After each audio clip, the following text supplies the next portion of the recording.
ओम शांति शांति शांति। सागर की मछली सागर से अपरिचित रह जाती है, इसलिए नहीं कि सागर बहुत दूर है, इसलिए कि सागर बहुत निकट है। जो दूर है वह दिखाई पड़ता है, जो निकट है वो आँख से ओझल हो जाता है। दूर को जानना कठिन नहीं, निकट को जानना ही कठिन है, और जो निकट से भी निकट है उसे जानना असंभव है। इसे थोड़ा हम ठीक से समझ लें, क्योंकि अंतर यात्रा में अत्यंत अपरिहार्य है जानना इसे। पूछते हैं लोग, कहाँ खोजे परमात्मा को। पूछते हैं कि जो भीतर ही छिपा है वह भूल कैसे गया है। पूछते हैं कि जो इतना करीब है कि हृदय की धड़कन भी उतनी करीब नहीं, सांसें भी उतनी पास नहीं स्वयं के, वह भी बिछुड़ कैसे गया है। जो मैं स्वयं ही हूँ उससे भी विस्मित कैसे हो गई है। और उनका पूछना तर्कयुक्त मालूम पड़ता है, प्रतीत होता है वे जो पूछते हैं ठीक ही पूछते हैं, और लगता है कि होना नहीं चाहिए था ऐसा। जो मेरे भीतर ही छिपा है उसे ही मैं नहीं जान पाता हूँ।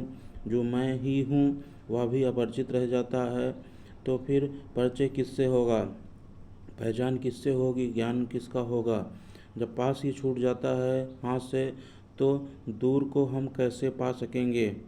और ऐसा नहीं है कि वह आज पास हो गया हो, वह सदा से ही पास है, अनंत अनंत काल से पास है। उससे क्षण भर का को भी हमारा छूटना और दूर होना नहीं हुआ है। हम जहाँ भागें वह हमारे साथ भागता है, हम जहाँ जाएं वह हमारे साथ जाता है। नरकों में भी वह हमारे साथ यात्रा करता है, और स्वर्गों में भी। पाप में भी वह हमारे साथ उतना ही खड़ा होता है जितना पुण्य में।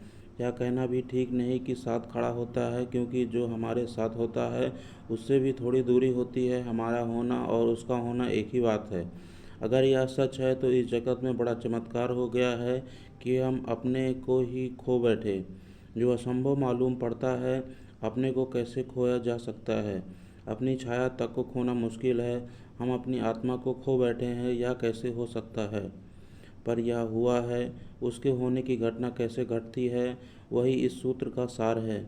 इस सूत्र में प्रवेश करने के लिए पहले इसके बुनियादी आधार समझ लें। आँख की सीमा एक परिधि है, उससे ज़्यादा दूर हो तो आँख नहीं देख पाती, उससे ज़्यादा पास हो तो भी आँख नहीं देख पाती।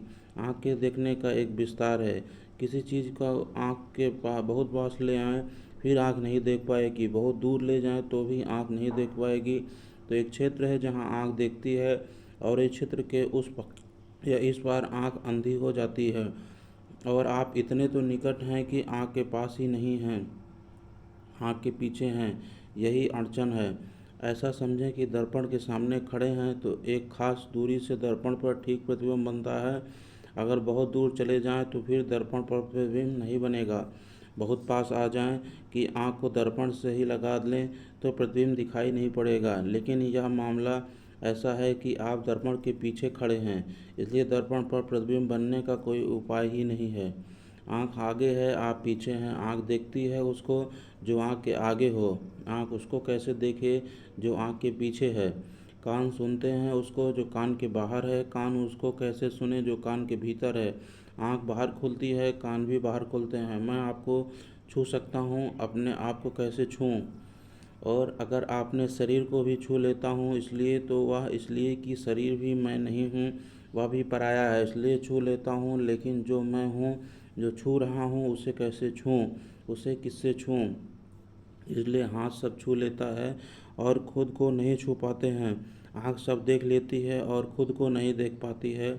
अपने लिए हम बिल्कुल अंधे हैं। हमारी कोई इंद्रियां काम की नहीं हैं।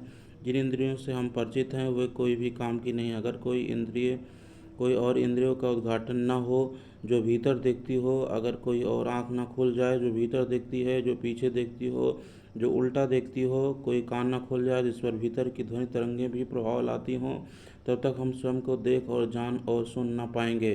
तब तक स्वयं को छूने का कोई उपाय नहीं है। जो निकट है वो चूक जाता है, जो निकट से भी निकट है वह असंभव है। इसलिए मछली सागर को नहीं जान पाती। दूसरी बात, सागर में ही पैदा होती है, सागर में ही जीती है, सागर ही उसका भोजन, सागर ही उसका पेय, सागर ही उसका प्राण, सागर ही सब कुछ। फिर सागर में ही मरती और लीन हो जाती है। जानने के लिए मौका नहीं मिलता, क्योंकि दूरी नहीं मिलती, फासला नहीं मिलता। मछली को सागर का पता चलता है अगर कोई उठाकर उसे सागर के किनारे फेंक दे तभी। यह बड़ी उल्टी बात हुई। सागर का पता तब चलता है जब सागर से दूर हो जाएं। तो मछली तड़पती है रेत पर धूप में, तब उसे सागर का पता चलता है, क्योंकि इतनी दूरी तो चाहिए पता चलने के लिए। पैदा होने के लिए भी पैदा होने के भी पहले जो मौजूद था और मरने के बाद भी जो मौजूद रहेगा, और जिससे ही पैदा हुए और जिसमें ही लीन हो गए, उसको पता कैसे चलेगा। पता चलने के लिए थोड़ी विचुड़न, थोड़ा बिछोह होना चाहिए। इसलिए मछली को सागर का पता नहीं चलता। किनारे पर कोई फेंक दे तो पता चलता है। आदमी की और भी मुसीबत हैं। परमात्मा सागर ही सागर है, उसका कोई किनारा नहीं जिस पर आपको फेंका जा सके, जहाँ आप तड़पने लगे मछली की तरह। ऐसा कोई किनारा होता तो बड़ी आसानी हो जाती। ऐसा कोई किनारा नहीं, परमात्मा सागर ही सागर है। इसलिए जो परमात्मा में किनारा खोजते हैं वह उसे कभी नहीं खोज पाते। जो परमात्मा की मझधार में डूबने को राजी हैं, उनको ही उसका किनारा मिलता है। किनारा है ही नहीं, खोजने का कोई उपाय नहीं, और किनारा हो भी कैसे। सब चीज़ों का किनारा हो सकता है, समस्त का किनारा नहीं हो सकता, क्योंकि किनारा बनता है किसी और चीज़ से। नदी का किनारा बनता है, सागर का किनारा बनता है किसी और चीज़ से। परमात्मा के अतिरिक्त कुछ और नहीं जिससे किनारा बन सके। परमात्मा का अर्थ ही इतना है कि जिसके अतिरिक्त और कुछ नहीं। परमात्मा का मतलब कोई आकाश में बैठे हुए किसी व्यक्ति का नहीं जो जगत को चला रहा हो। ये तो बच्चों की कहानियाँ हैं। परमात्मा से अर्थ उस तत्व का है जिसके अतिरिक्त और कुछ भी नहीं। यह उसकी वैज्ञानिक परिभाषा हुई। परमात्मा का अर्थ है समस्त, सर्व, सब कुछ जो भी है उसका कोई किनारा नहीं हो सकता, क्योंकि उसके अतिरिक्त कुछ किनारा बनने को बचता नहीं। इसलिए परमात्मा मझधार है, वहाँ कोई किनारा नहीं है। जो डूबने को राजी हो वह उबर जाता है, जो उबरने की कोशिश करता है बुरी तरह डूबता है। कोई किनारा हो तो भी पता भी चल जाए, इसलिए हमें पता नहीं चल रहा है। उसी में हम हैं जिसे हम खोजते हैं, उसी में हम हैं जिसे हम पुकारते हैं। उसे पुकारने की ज़रा भी ज़रूरत नहीं, क्योंकि इतनी भी दूरी नहीं है कि हमारी आवाज़ हमें ज़ोर से पुकारनी पड़े। इसलिए कबीर ने कहा है कि क्या तुम्हारा खुदा बहरा हो गया है जो तुम इतनी ज़ोर से आजान पढ़ते हो? क्या तुम्हारा ईश्वर बहरा हो गया है जो तुम इतनी ज़ोर से पुकारते हो?